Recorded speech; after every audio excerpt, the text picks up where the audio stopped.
We're learning more about what is and is not allowed under Senate Bill 2, which lays out new gun laws in the state of California, but is currently not fully in effect amid the appeals process.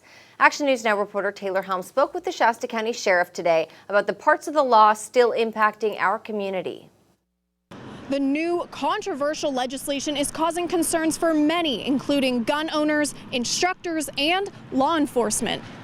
But Sheriff Michael Johnson says even if the law takes effect, he will not enforce banning concealed carrying for permit holders in some of the listed public places, calling that part of the law unconstitutional. He says it's up to the courts to decide which places guns should be restricted.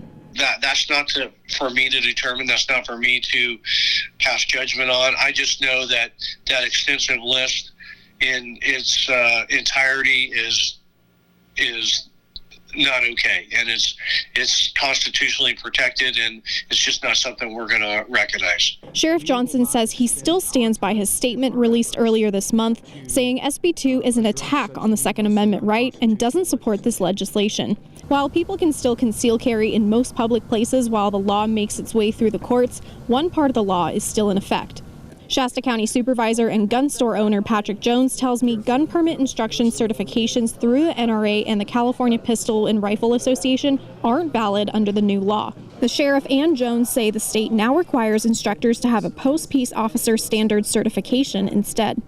Most instructors here in Redding don't have that post-peace officer standard certification yet, but Jones says that he and his brother, who are instructors, do have that certification, so it'll help make the transition smoother. With the items on SB 2 and all the restrictions, clearly there's lots of places that we wouldn't be able to go. The big box stores are not going to change. Government buildings, state buildings would be reluctant to change.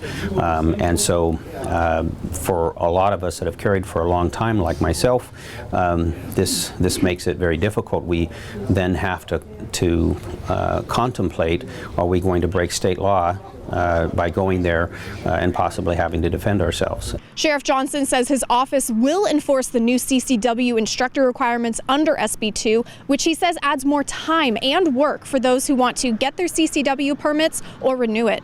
Reporting in Redding, Taylor Helms, Action News Now, coverage you can count on. At next Tuesday's Shasta County Supervisors meeting, Supervisor Jones is introducing 2 new policies dealing with CCW permits, one that could expand who can carry a concealed weapon in county buildings.